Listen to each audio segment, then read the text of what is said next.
we've got... So, I'm bending a D to E, playing an E, playing an A, playing a G, sliding up G to A. So those are 3 notes that are in the A7 chord, which is why it sounds so good. So now, with all of these riffs, you can phrase, split them up as you like. But I do understand that, you know, if I'm just playing and somebody says, oh, you can play anything in the pentatonic there, in the gaps, and it'll sound great. A little bit of guidance goes a long way. So that is a classic blues riff. You could, if you're doing a slow blues, you know, and then the bass goes, yeah. You could even split up the front part, the kind of Chuck Berry bit, that kind of thing, or yeah, as you like. The other cool thing about it is you've got an A here, and then another A here. So, is another classic move. All right, riff number 2.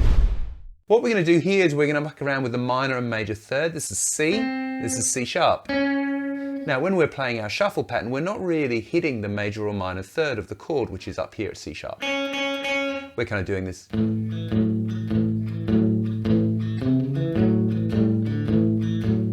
of thing. Yeah? There's C and C sharp there, by the way. But you can do this kind of cool. So.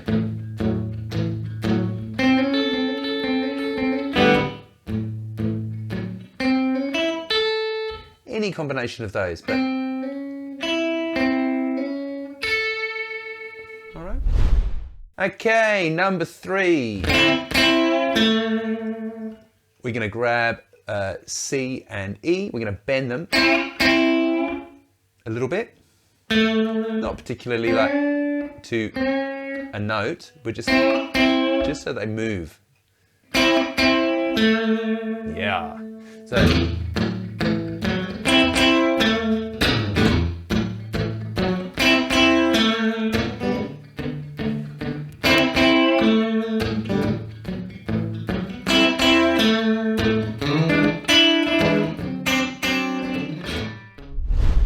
Number 4, we've got some more train action.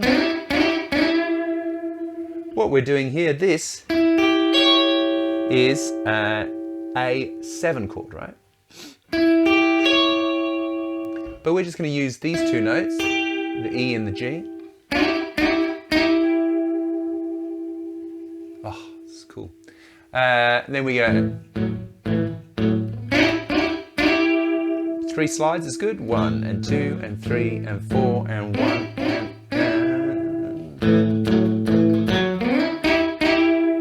you can split up those 2 notes, so you might get that.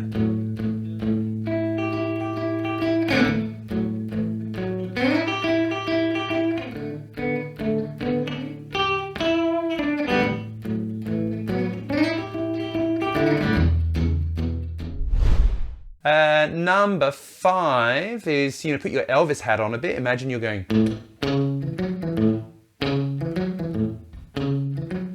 I'm just playing a arpeggio there. A, C sharp, E, F sharp, E. So it's like an A6.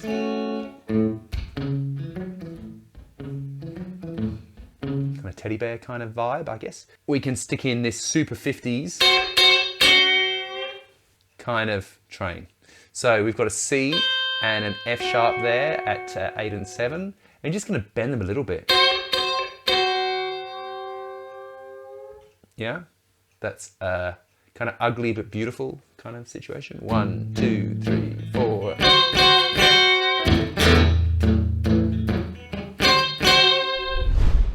Number 6. Classic blues action riff.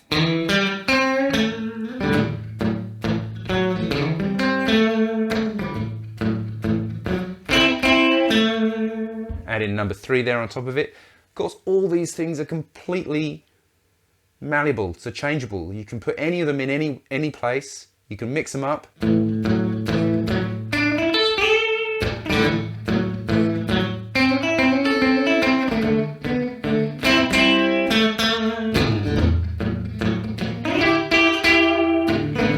know, see what I mean? So, anyway, so number 6, I get distracted.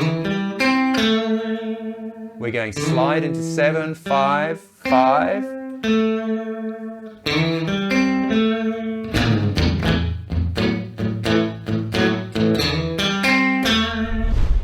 Okay, number 7 is basically exactly the same, but up an octave at the top of the second pattern of the minor pentatonic. So,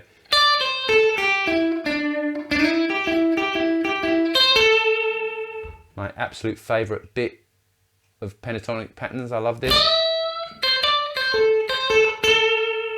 Just something about the order of the notes. So we've got E, G, A, C, and D, A minor pentatonic.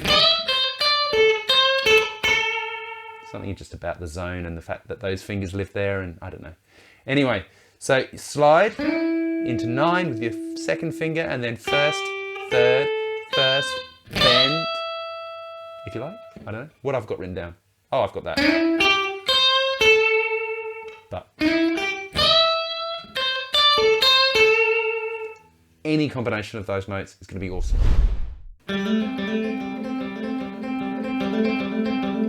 Now, it's actually quite tricky. You need to play a 5, hammer, pull up. So down, up, down, up, down, up, down, up, down. Now, if you think about your minor pentatonic pattern there, you'll notice these guys are all kind of the same, right?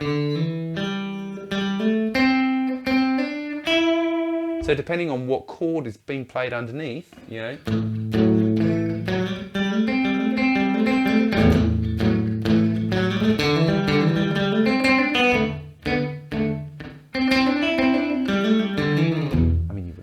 do that, but yeah.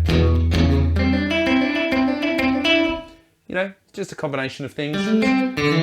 You could play, or even backwards. Yeah, kind of thing.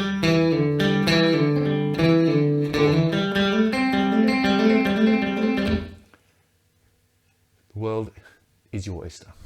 So that is a rundown of how many? 8 different lick ideas that you can use in your shuffle to kind of start you on the path of playing kind of rhythm and kind of leady bits at the same time. Thanks very much for watching. Please do subscribe. There are videos every Tuesday and Saturday. If you're able to support the channel, please go to www.patreon.com/Simon Morell. I will see you in the next video. Keep enjoying these blues patterns and all the best with them. See you soon. Bye for now.